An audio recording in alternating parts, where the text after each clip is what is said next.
Bismillahirrahmanirrahim. Alhamdulillahi rabbil alamin.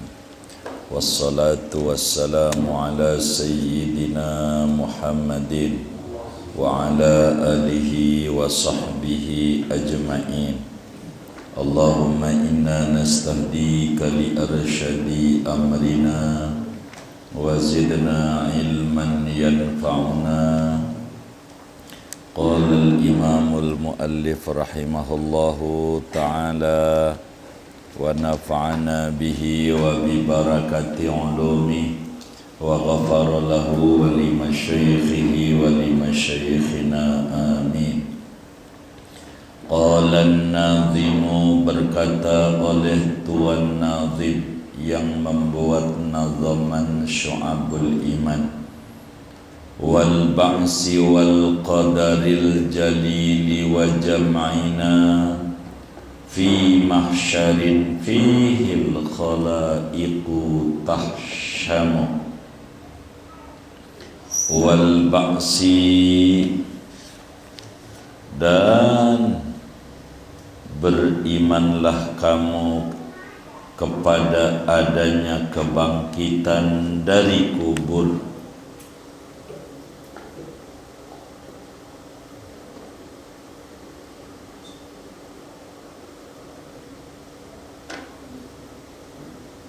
Betul ya? Wal qadari, dan berimanlah kamu kepada takdir al-jalili yang agung, wa jama'ina, dan dikumpulkannya kita fi mahsyarin, di padang mahsyar, fihil khalaiqu, padanya segala makhluk itu, tahsyamu, pada padang mahsyar segala makhluk itu berdiam diri, berkeringat.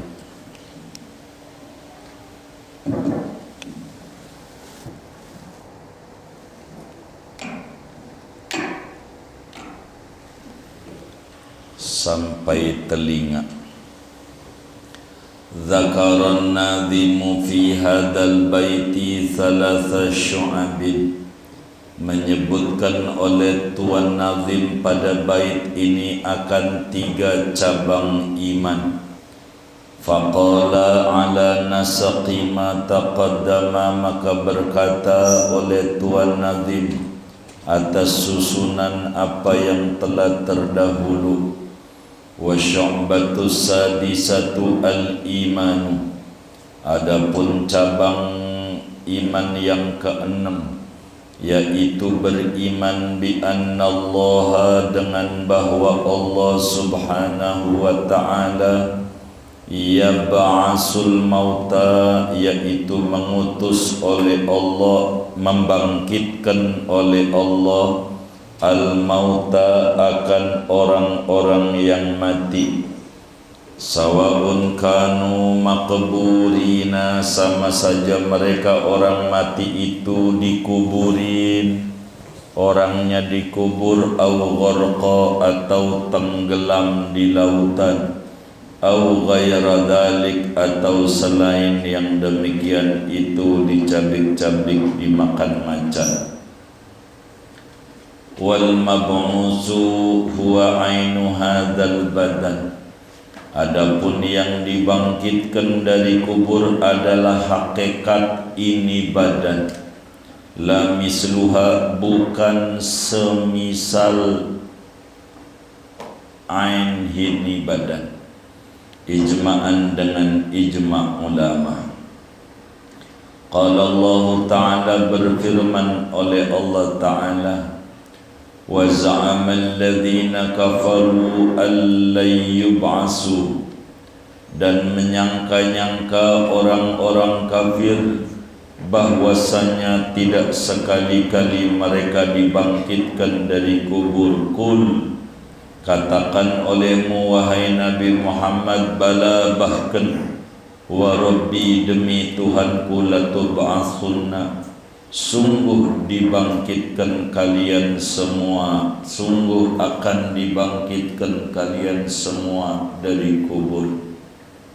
Wallahu a'lam. Segini aja, jangan banyak-banyak. Saudara sekalian yang mulia, malam hari ini kajian kita memasuki pembahasan cabang iman yang ke-6. Insyaallah sisanya 71 lagi. Begitu. Karena jumlahnya 77. Kalau udah 6 berarti 71 lagi. Yang ke-6 cabang iman itu iman dengan kebangkitan dari kubur.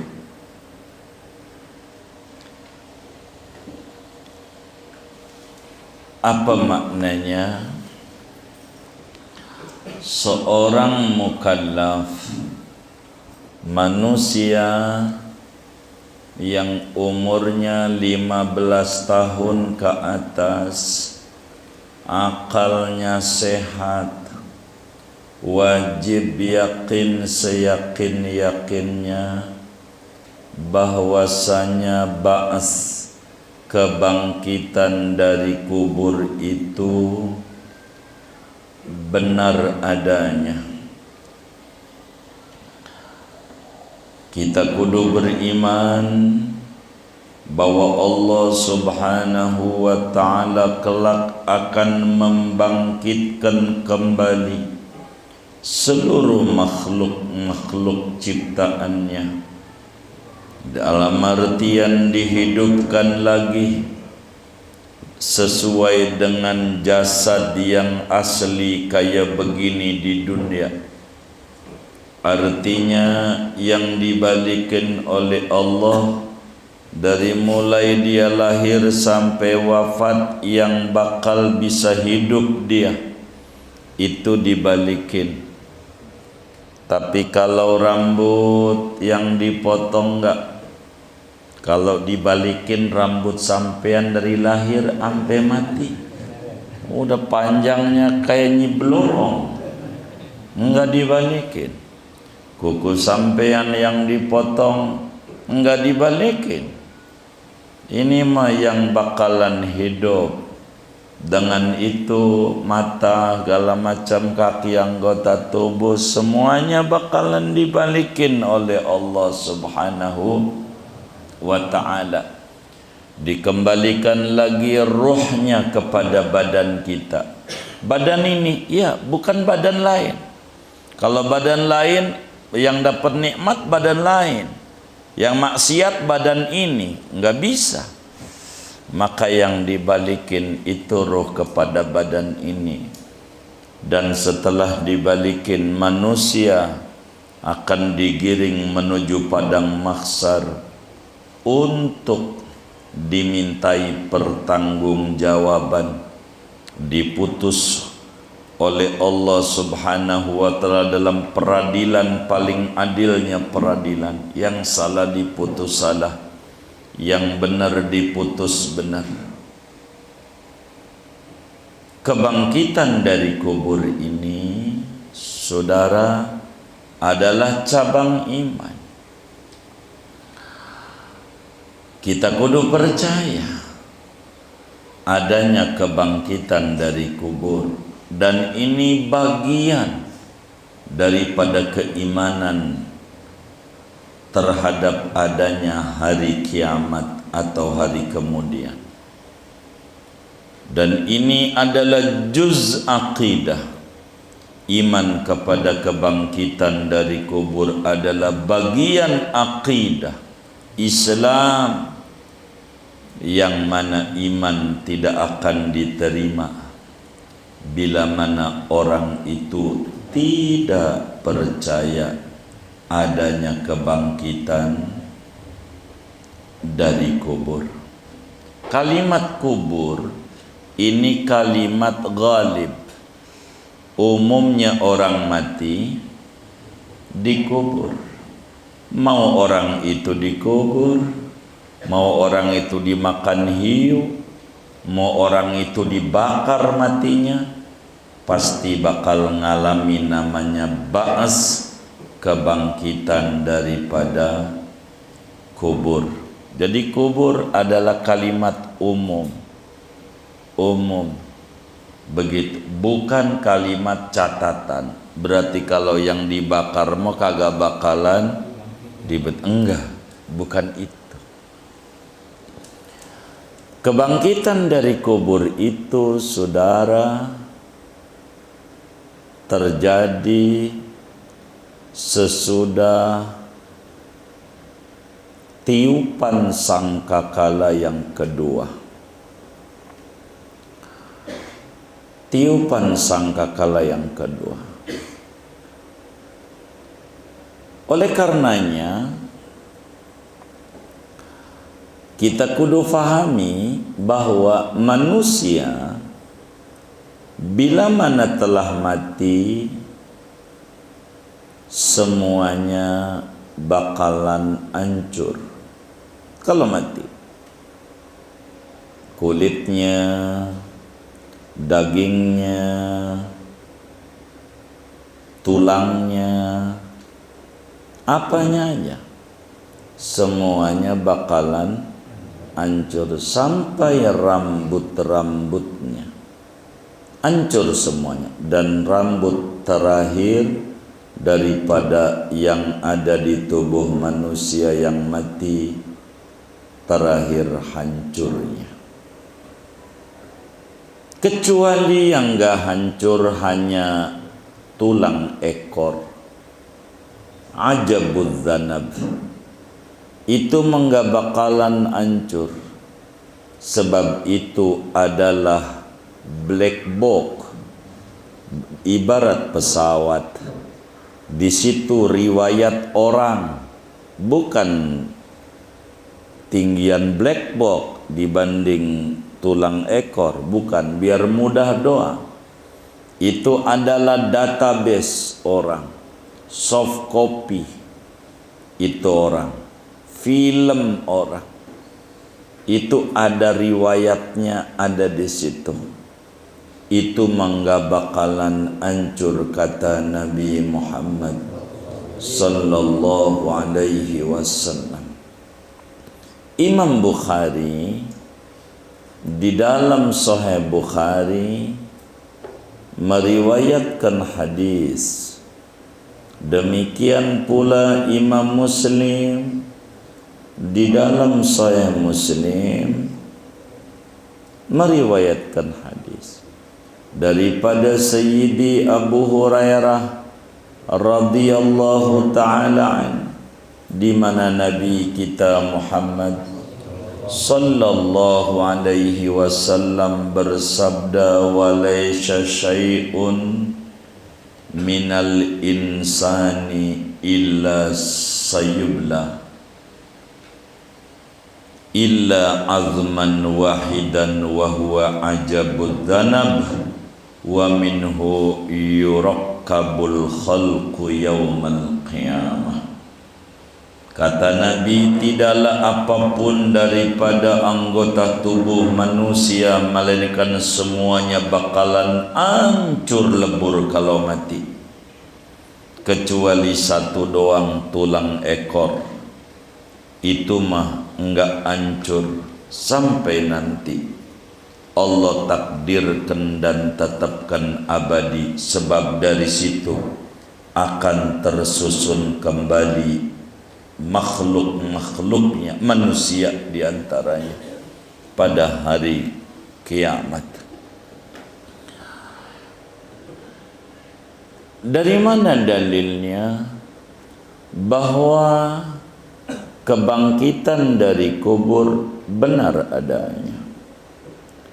Dalilnya banyak di dalam Al-Quran, juga di dalam hadis-hadisnya Nabi kita Muhammad sallallahu alaihi wasallam, dan juga ijma'nya para ulama Islam.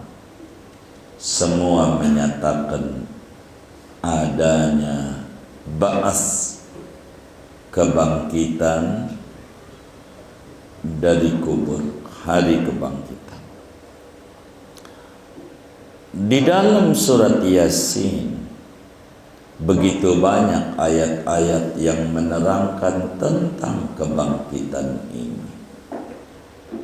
Ada ayat dari 83 ayat di surat Yasin, qul ya wailana man ba'asana mim marqadina hadza ma wa'adar rahman wa sadaqal mursal.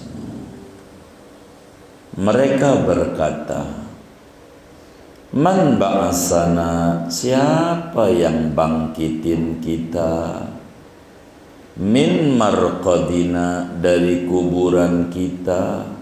Kok udah mati enak-enak enggak dapetin akhirat kok jadi bangkit lagi? Siapa yang hidupin lagi ini?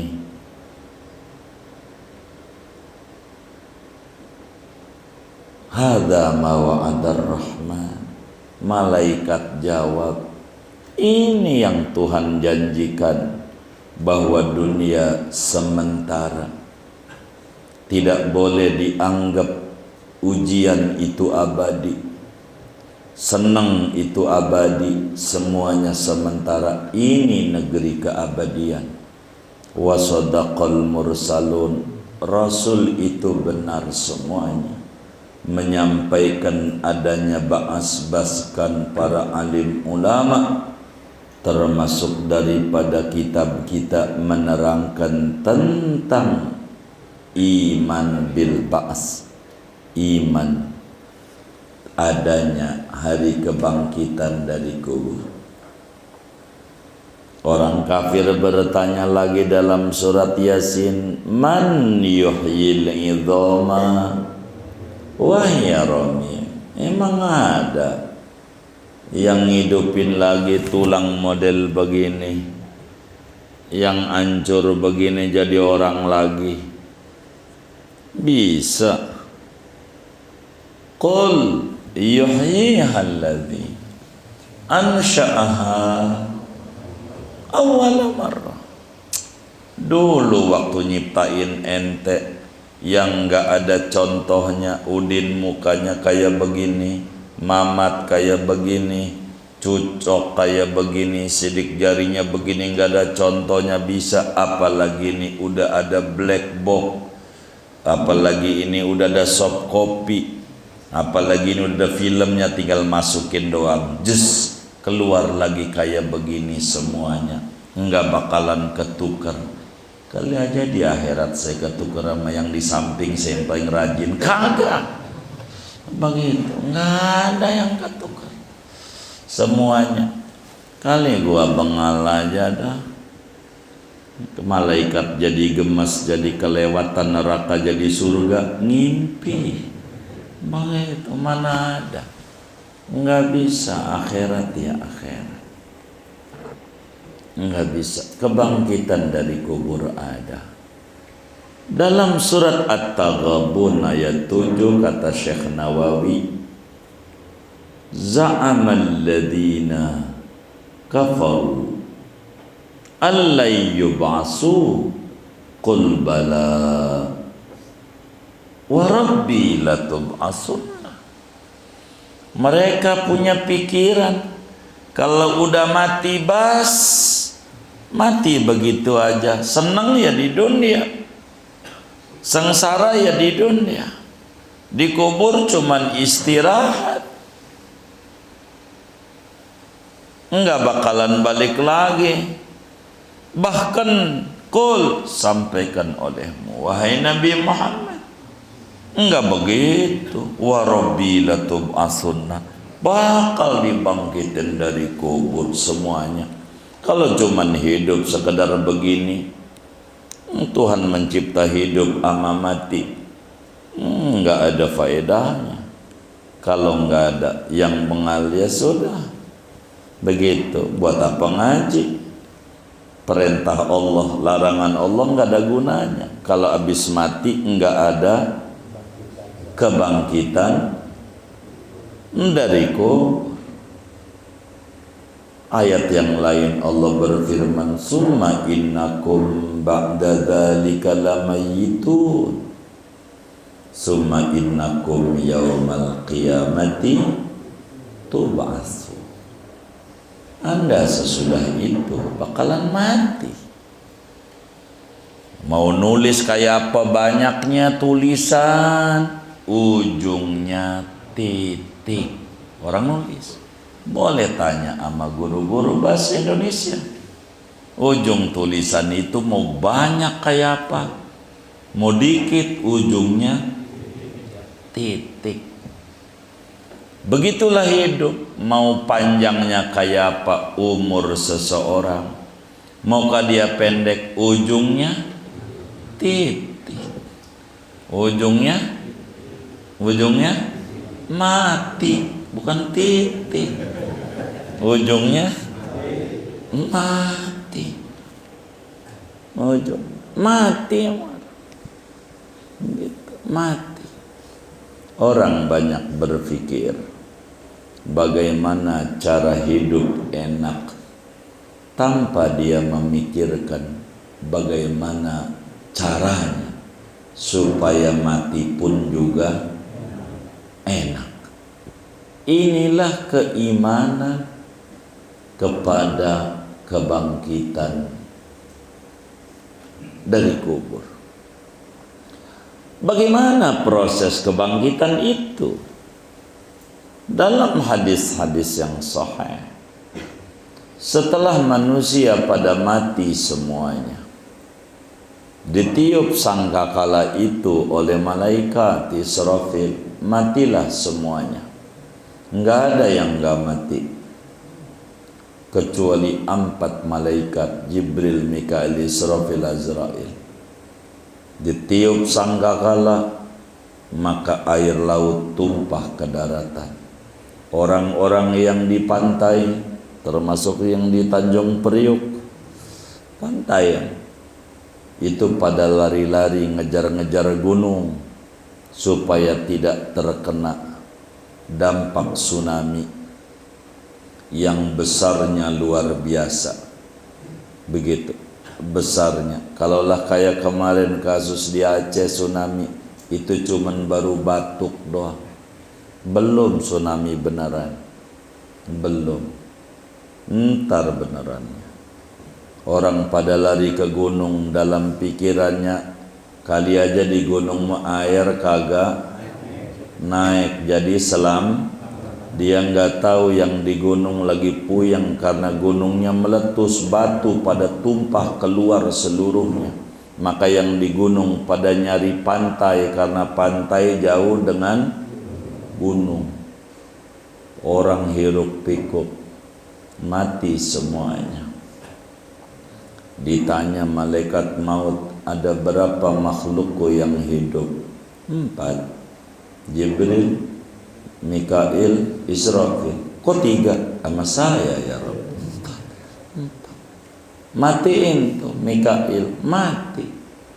Tanya lagi, tinggal berapa? Matiin tuh Jibril, berapa? Terus aja, matiin Israfil. Gitu. Masih adakah makhlukku yang hidup? Kata malaikat maut, ya ada. Siapa yang masih hidup? Saya. Begitu. Ada 2 riwayat. Satu riwayat Allah yang cabut nyawanya. Satu riwayat kau cabut sendiri aja. Terserah kau malaikat maut. Mau dibetot kayak sendiri ini, mau pelan kayak, terserah. Maka kemudian dicabutlah nyawa itu sama malaikat maut sendiri. Baru dikit. Kira-kira kalau sendiri mau betot apa pelan?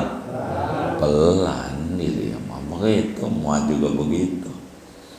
Maka pelannya aja menjerit malaikat maut, ya Allah, kalau tahu nyabut nyawa sakitnya kayak begini, saya pelanin lagi tuh orang kebun mangga waktu itu. Cuman udah telat, kan udah pada mati semua. Dia ujungnya matilah semuanya. Tidak ada kehidupan. Limanil mulkul yaum. siapa punya kerajaan ini? Nggak ada yang jawab, orang mati semua. Allah sendiri yang jawab, lillahil wahidil qahar, punya Allah. Habis itu 40 tahun tidak ada kehidupan, nggak ada kehidupan, nggak ada yang hidup. Setelah 40 tahun lamanya, Allah subhanahu wa ta'ala kirim hujan dari langit, hujan sperma, hujan sperma, hujan kayak sperma kental, membasahi bumi. Bukan basah doang, menutupi permukaan bumi 12 meter. Dalam satu riwayat, tinggi bumi, semuanya permukaan bumi ketutup sama hujan sperma,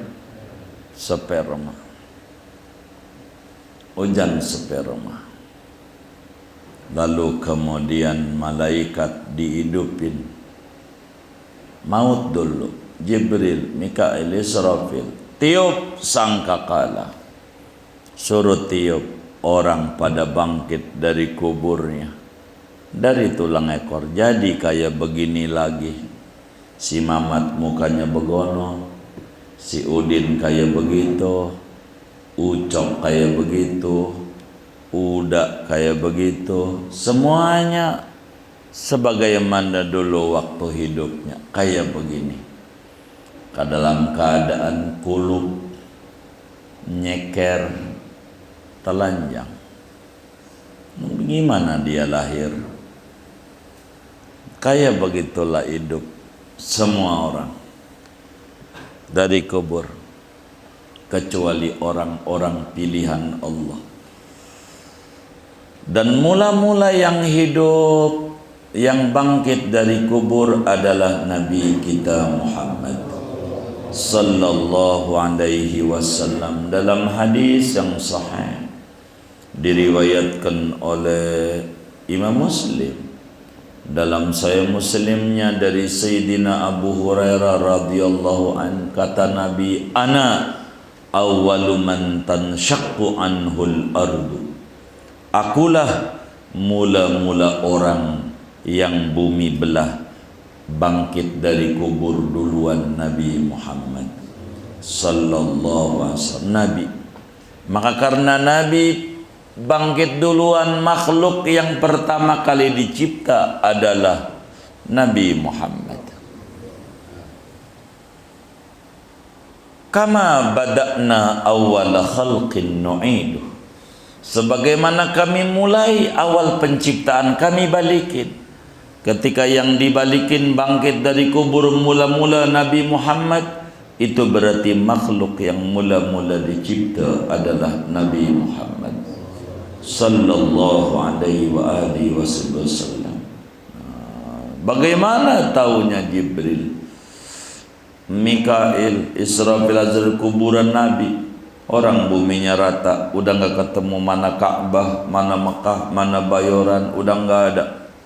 Begitu Jibril bingung. Baru Jibril, orang tua kita ketika bangkit dari kubur sekarang bingung, ini Pak Kubuwono, mana ya rumah saya dulu? Begitu. Apalagi lah kiamat saat datang seluruhnya.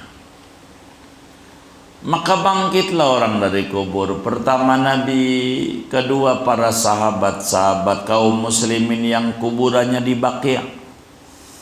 Itu yang paling dulu. Di Mekah hanya belakangan. Apalagi di Indonesia lebih belakangan lagi. Begitu. Mekahnya belakangan. Baqi' habis Nabi. Bangkit semua dari kubur. Bakal menuju padang mahsyar. Padang mahsyar. Karena itu Allah subhanahu wa ta'ala di dalam Al-Quran membantah mereka orang yang tidak percaya dengan kebangkitan dari kubur. Allah jelaskan, ya ayyuhan nas in kuntum fi raibin minal ba'si Fa inna khalaqnakum min turab, summa min nutfah, summa min 'alaqah, summa min mudghatin mukhallaqatin wa ghairi mukhallaqah, sampai pada akhirnya dijelaskan pada ayat lanjutannya, dzalika bi annallaha huwal haqq wa annallaha wa annahu yuhyil mauta wa annahu ala kulli syai'in qadir wa anna sa'ata atiyatun la raiba fiha wa anna allaha yab'atsu man fil qubur. 6 surat haji dari awal ayat berbicara kiamat sampai ayat 5, ayat 6, ayat 7 berbicara tentang ba'as. Kalau Anda ragu tentang kebangkitan dari kubur, ingat dulu manusia dicipta dari tanah, Adam, lalu dari sperma. Ini yang paling sulit ngegambar di air. Air digambar sulit. Maka kata orang-orang dulu dalam peribahasanya, belajar di waktu kecil kayak mengukir di atas batu. Belajar udah senja, udah tua gitu. Maka kayak mengukir di atas air. Keluar dari majelis, dari musola, lupa lagi yang guru terangin. Tadinya di majelis ngangguk-ngangguk tenang, keluar dari musola puyeng lagi. Ada tuh yang kayak begitu. Bukan ini orangnya. Kalau ini kelihatan cakep-cakep akalnya, yang domongin orang mana-mana yang ada di sini.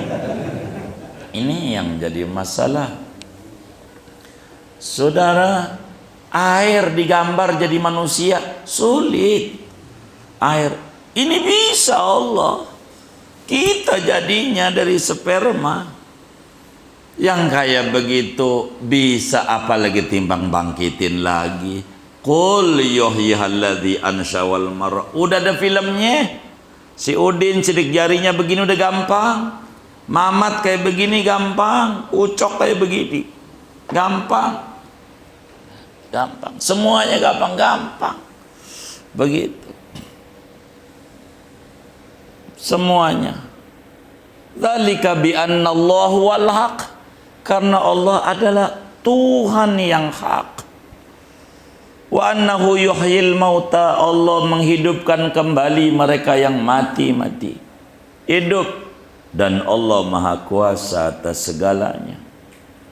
Dan kiamat itu akan datang benar adanya, dan Allah bakal bangkitin mereka-mereka yang dikubur. Ini begitu banyak ayat-ayat, hadis-hadis yang menerangkan tentang adanya ba'ats, sehingga kata Syekh Nawawi Al-Bantani wa syu'batus sadisah al-imanu bi anna Allah yab'atsul mauta. Cabang iman yang keenam, kita kudu beriman bahwa Allah bakal bangkitin semua yang mati.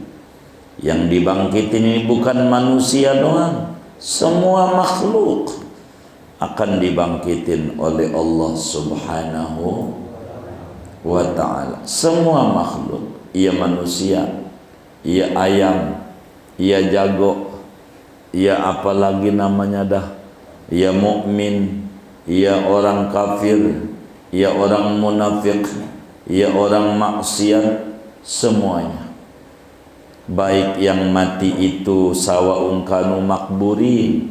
Apakah yang mati itu yang pada umumnya orang mati kalau mati dikubur sebagai isyarat boleh Anda sekarang hidup di atas tanah, tapi mungkin esok lusa Anda bakal ada di bawah tanah, dan di sana ada bakal namanya ba'as, bakal ada namanya kebangkitan dari kubur. Au gharqa, Anda tenggelam lalu kemudian dicabik-cabik dimakan ikan hiu, semuanya hancur, bakal ada kebangkitan dari kubur.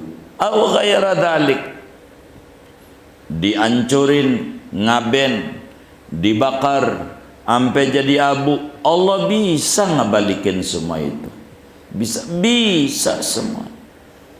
Jadi yang dibangkitin apa? Wal mab'usu huwa ainu hadzal badan la mislu ijma'an. Yang bakal dibangkitin ini hakikat badan kita, bukan badan yang lain. Karena yang maksiat badan ini, maka yang kudu diadab badan ini. Karena yang ibadah badan ini, maka yang kudu disiksa juga badan ini. Maka kebangkitan dari kubur adalah benar adanya. Kalaulah tidak ada kebangkitan dari kubur, amatlah perintah dan larangan hanya menguap begitu saja. Kalaulah tidak ada pertanggungjawaban, maka presiden akan selagu-lagunya berbuatnya. Kalaulah nggak ada pertanggungjawaban, manusia akan selagu-lagunya hidupnya. Maka kudulah hikmah ilahiyah, kudu ada kebangkitan dari kubur. Di sanalah ditegakkan keadilan yang tidak pernah ditemukan. Bagaimana mau dicari barang buktinya? KM50 udah kagak ada, udah susah, nggak ketemu. Ada nanti keadilan yang benar-benar adil. Bertahun-tahun timbang urusan lembaran selembar aja nggak kelar-kelar. Tengkar sini, tengkar itu, ada nanti yang bakal rapi urusannya. Itulah alaihissallahu bi ahkamil hakimin. Ini bakal ada semuanya. Peradilan yang benar-benar adil dimulai daripada ba'ats. Maka dalam surat Haji ayat 7, wa annallaha yab'atsu man fil qubur. Allah subhanahu wa ta'ala bakal bangkitkan semua orang-orang mati, sama ada dia dikubur atau tidak dikubur. Kebangkitan dari kubur adalah sebuah kepastian, dan kita bakal mengalami itu. Sehingga disitulah benar-benar arti hidup. Kalau di dunia seperti yang dinyanyikan oleh Nika Ardila, dunia panggung sandiwara. Jadilah pemeran yang baik. Orang gak benar urusan dia, gak benar, kita jangan ikut-ikutan, gak benar. Kita jadi orang benar ya, begitu. Tapi diomongin orang, ya Nabi aja diomongin, apalagi kita, begitu. Orang yang banyak dosa, yang akhlak buruknya banyak. Nabi aja yang akhlaknya mulia diomongin, apa kita? Dunia ini semuanya. Dunia, jadilah pemeran yang baik. Begitu, karena segalanya ada hukum tabur tuai. Kalau kita menabur kebaikan, insya Allah panennya juga kebaikan. In khairan fa khairun, wa in syarran fa syarrun. Dan itu diawali dengan ba'as, kebangkitan dari kubur. Dan inilah sekelumit makna daripada wal ba'si. Segini aja ngajinya, jangan banyak-banyak. Wallahu a'lam bishawab. Ada yang ditanya mungkin dari materi ini atau di luarnya, sebelum doa dipersilahkan. Wallah.